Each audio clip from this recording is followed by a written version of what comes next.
औज़ुबिल्लाहिमिनश्शैतानिर्रजीम बिस्मिल्लाहिर्रहमानिर्रहीम। आज के इस लेक्चर में हम जो हैं लाइसोसोम्स के बारे में पढ़ेंगे। लाइसोसोम्स जो हैं एक सिंगल मेम्ब्रेन बाउंडेड ऑर्गेनेल हैं, यानी एक ऐसा ऑर्गेनेल है जिसके अराउंड सिर्फ एक कवरिंग पाया जाता है और इसकी शेप जो है स्फेरिकल है। 1949 के अंदर सबसे पहले इसे डिडव ने डिस्कवर किया था।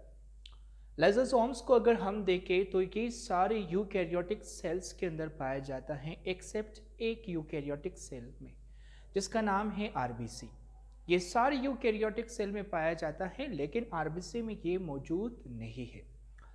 प्लांट के अंदर अगर हम बात करें तो प्लांट के सेल के अंदर जो सेंट्रल वैक्यूल पाया जाता है वो सेंट्रल वैक्यूल लाइसोसोम्स की तरह फंक्शन करता है।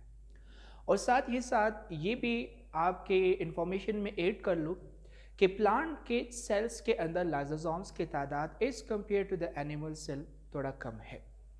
इसी तरह बैक्टीरिया के अंदर अगर हम देखें तो बैक्टीरिया की जो पेरिप्लाज्मिक स्पेस है, पेरिप्लाज्मिक स्पेस हम किसे कहते हैं? सेल का वो एरिया या बैक्टीरिया का वो एरिया जो सेल वॉल के करीब है, सेल मेम्ब्रेन के करीब है, उस एरिया को हम क्या नाम देते हैं? पेरिप्लाज्मिक स्पेस का नाम देते हैं। तो बैक्टीरिया की जो पेरिप्लाज्मिक स्पेस है वो लाइसोसोम्स की तरह फंक्शन करता है। लाइसोसोम्स के अंदर जो है मुख्तलिफ अक़साम के डाइजेस्टिव एंजाइम्स पाए जाते हैं। मिसाल के तौर पर इसके अंदर एसिड फॉस्फेटेजेस पाया जाता है, इसके अंदर लाइपेज है, प्रोटीएज है, कार्बोहाइड्रेजेस है, इसके अंदर न्यूक्लियसेस वगैरह पाए जाते हैं। ये सारे डाइजेस्टिव एंजाइम्स है। इसी तरह अगर हम जो हैं लाइसोसोम्स की साइज़ के बारे में बात करें तो लाइसोसोम्स की जो डायमीटर है वो 0.1 से लेकर 0.8 माइक्रोमीटर तक हो सकता है, लेकिन वाइट ब्लड सेल्स के अंदर जो है इनकी साइज़ 0.8 टू 2 माइक्रोमीटर तक है।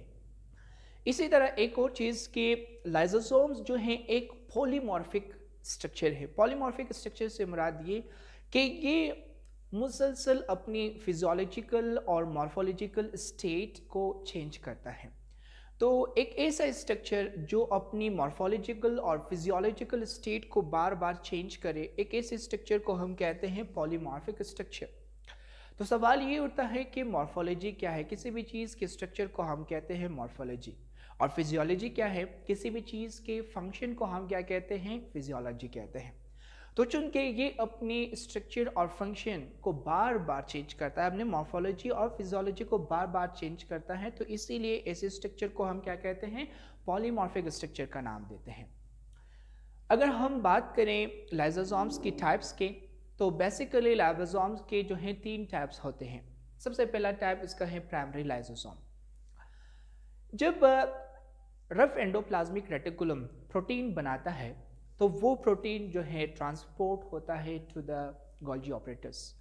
गोल्जी ऑपरेटर्स और प्रोटीन को जो है प्रोसेस करके उसे एक सेकनुमा वेसिकल्स में पैक किया जाता है, और वो सेकनुमा वेसिकल्स जिसमें ये डाइजेस्टिव प्रोटीन यानी एंजाइम्स पाया जाता है, जब वो गोल्जी ऑपरेटर्स से सेपरेट हो जाता है तो उसके बाद उसे हम प्राइमरी लाइसोसोम्स का नाम देते हैं।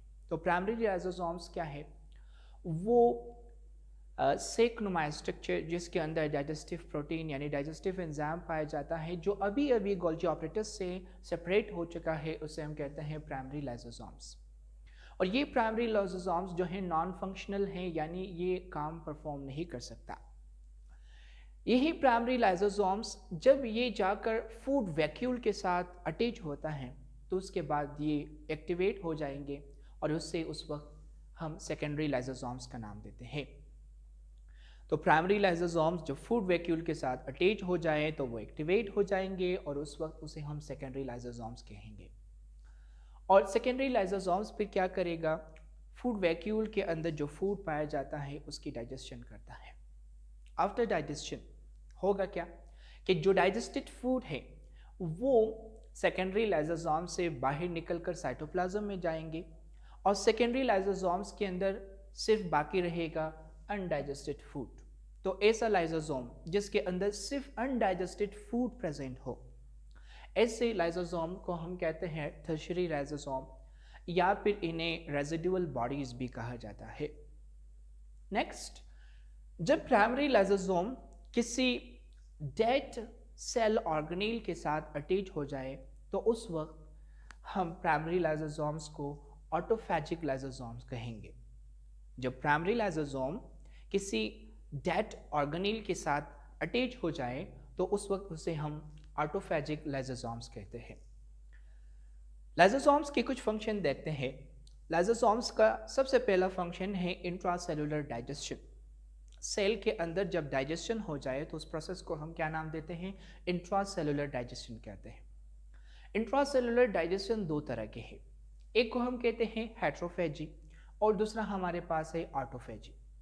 जब कोई आउटसाइड मटेरियल वो फेगोसाइटोसिस और पिनोसाइटोसिस के थ्रू सेल के अंदर आता है तो सेल के अंदर आने के बाद जब उसकी डाइजेशन होती है तो इस तरह के डाइजेशन को हम कहते हैं हेट्रोफेजी। जब कोई आउटसाइड पार्टिकल, जब कोई फॉरेन पार्टिकल सेल के बाहर से सेल के अंदर दाखिल हो जाए फेगोसाइटोसिस और पिनोसाइटोसिस के थ्रू और उसके बाद उसकी डाइजेशन हो सेल के अंदर तो इस तरह की डाइजेशन को हम हेट्रोफेजी कहते हैं। दूसरा है ऑटोफेजी। जब सेल का कोई अपना पार्ट, चाहे वो डेड ऑर्गेनेल हो, चाहे वो फूड हो, चाहे वो वेस्ट मटेरियल हो, तो जब सेल का अपना कोई पार्ट डाइजेस्ट हो जाए विद इन द सेल तो इस तरह की डाइजेशन को हम कहते हैं ऑटोफेजी। तो लाइसोसोम्स का काम है हेट्रोफेजी एंड ऑटोफेजी।